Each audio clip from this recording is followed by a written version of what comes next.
Welcome to a Red Velvet Ninja's Guide for System Daemons, a boss in Datascape. You'll want to bring 3 tanks and 4 healers. You will also want to have snares and interrupts, and ideally a movement ability. These bosses phase at 70 and 30%. System Daemons is the first boss in Datascape and unlocks the wings as well as the Datascape Glory gear. This encounter is pretty taxing because there are many moving parts all going on at the same time. The Daemons consist of 2 bosses, Binary in the north and Null in the south, with separate health pools. Let's go over those guys first. These 2 bots must be kept separate from each other at all times, otherwise they will high five, which is a high damage nuke that essentially will wipe the raid. So at all points, they must be kept far away from each other. On the other hand, the health of these 2 bots needs to stay within 5%, otherwise they start healing. So raid DPS should be even on both sides. Each one of these tough guys cast Power Surge, a huge AoE nuke that requires a single interrupt.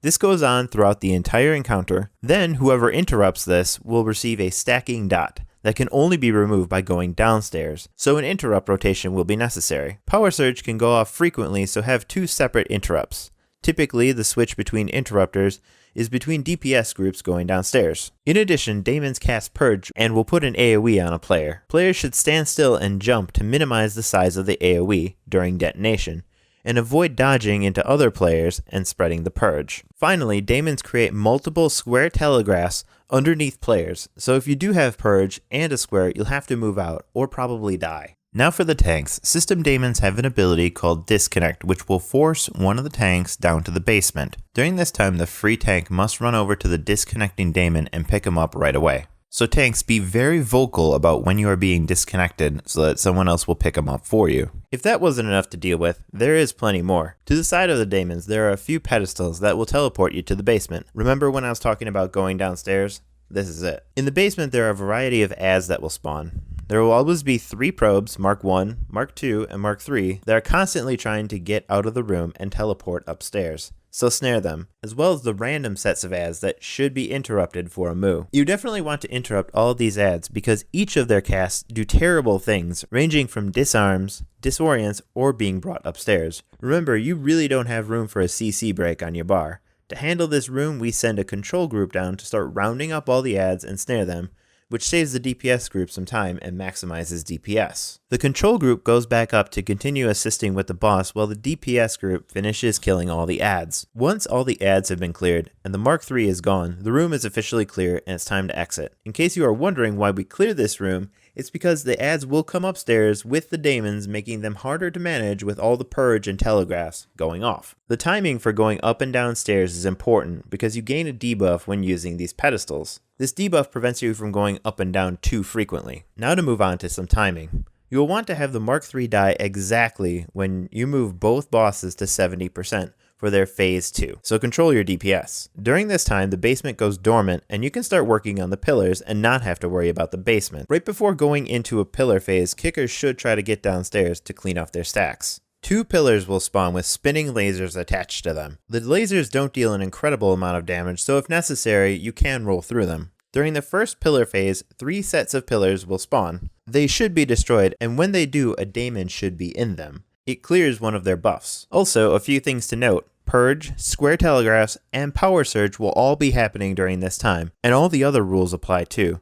Daemons still need to be kept far away from each other and within 5%. We handle this phase by having the tank follow the pillars and having a healer do the interrupting. Healers kick for us during this phase, allowing DPS to focus exclusively on the pillars. You can, of course, have a clean kicker stay with the boss too. It's your preference. Some pillars we stack a Daemon on top for some extra cleave damage, and other times we don't because of the 5% HP gap. The goal of this phase is to clear all the pillars and have everyone alive, not to deal extra damage to the Daemons. Upon destroying all the pillars, bring your Daemon back to its respective side, and it is essentially like phase 1 again. This time, at 30%, you will have a second pillar phase. This time there will be 4 sets of pillars, and they do not spawn in the same locations as the previous pillar phase. Once again, a tank, a healer, and possibly a kicker will want to run the Daemons around the course. After all the pillars are destroyed, Daemons move to their final phase.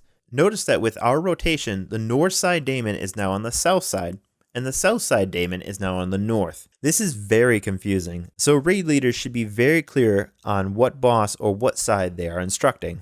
The final phase is very intense. In fact, it gets so intense we have to tell our raiders to take a deep breath. In this phase, Daemons get one extra ability similar to Slave Masters in KV. Binary will do telegraphs outward from its body, and Null will start doing telegraphs outward towards its body. During this phase, it's not uncommon to start losing people, including interrupters. If this is the case, we ask all other DPS to assist with interrupting Power Surge. When the Daemons start getting low, we give up on clearing the basement and go for a hard burn on the Daemons. Be super aware of how much HP they have, and be extremely clear which sides need to slow or stop DPS. Once both Daemons hit 5%, the HP difference won't matter anymore, so go for a hard burn. Once the first Daemon drops, make a mad sprint to the other side and take the other one down. System Daemons is an incredibly awesome encounter, and one of my favorites. You will want to keep your head on a swivel to progress through this boss. Best of luck on securing your kill.